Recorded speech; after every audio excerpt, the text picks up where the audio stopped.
This is a rooftop that's actually made using a square of origami paper. You can also use regular paper. I just fold the paper in half. Now this is the back side of the paper. I don't use the colored side because I'll be folding this inside out. I fold it once in half and then in half again.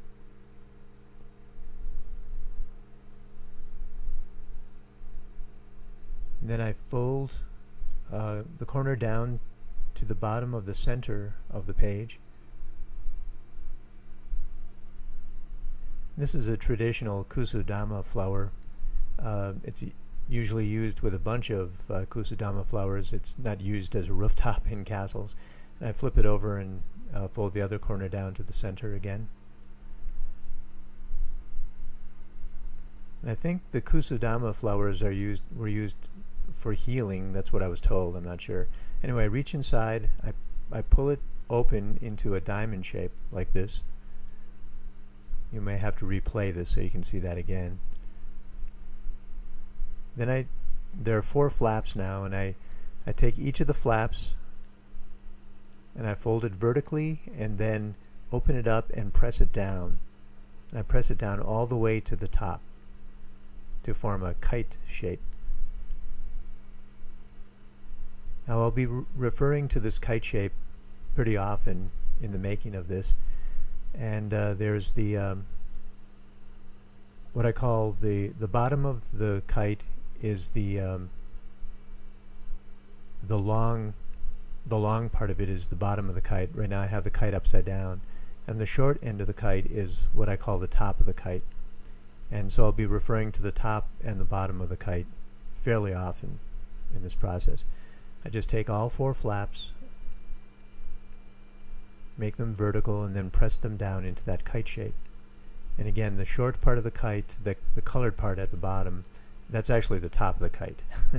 It's upside down. And you'll see that later. That kite shape will be, I'll be referring to that pretty soon.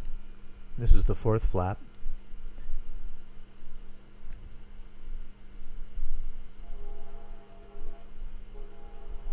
I just press it down and then crease it.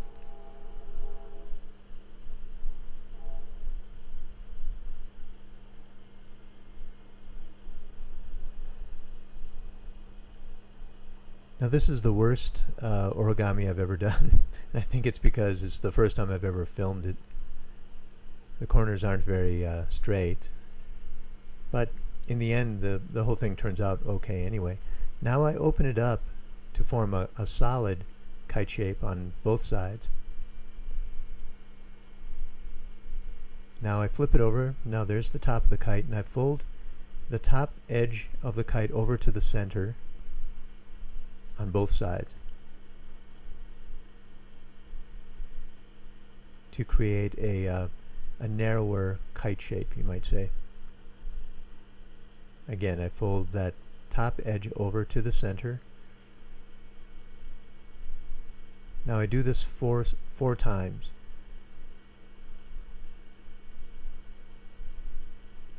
So it comes to a narrow peak like that. Now I fold it open to the plain white kite shape, and I fold the top edge over again to the center.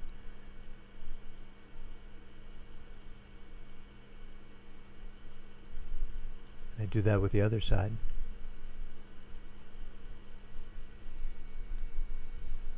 I could have edited all of this out, but I thought I'd show it 4 times just so you can get the hang of it, so you can get the idea of what I'm doing.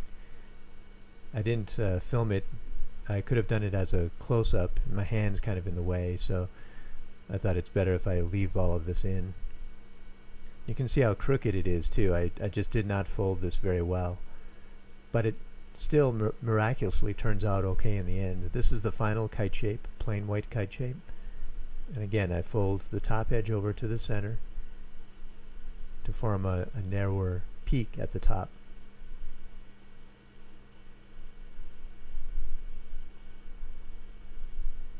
Now I take each of those peaks, the colored peaks at the top of the kite, and each one is like a little flap, a triangular flap, and I fold it down toward the center of the kite. And I do that with all four sides. Each flap I fold down to the center.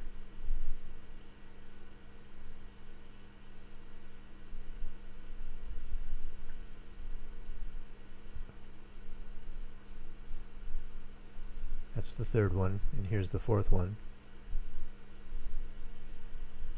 Fold that down to the center, and now, after all that work, I will unfold the whole thing.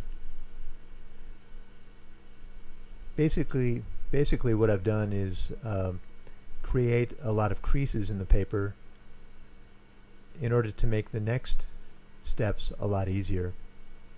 Now I fold it all the way open. Now I fold it the other way. I'm basically compressing the shape, making it concave. And now each of the corners, there are two flaps, one on each side, and I fold those flaps over to the center, like as I'm doing there, and I do this 4 times to create a narrow peak. And now I fold that narrow peak down into the center and press it in. And I do that for each of the sides, each of the corners. I fold both sides to the center,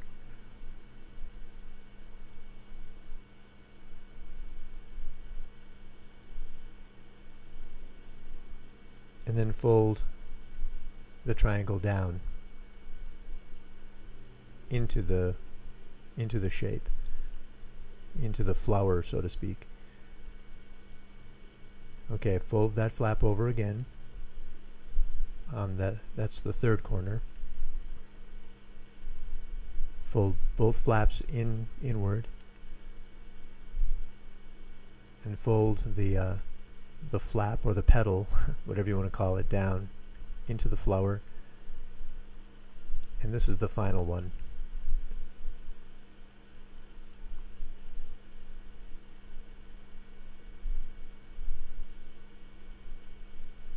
And again, I fold that last petal down into the flower.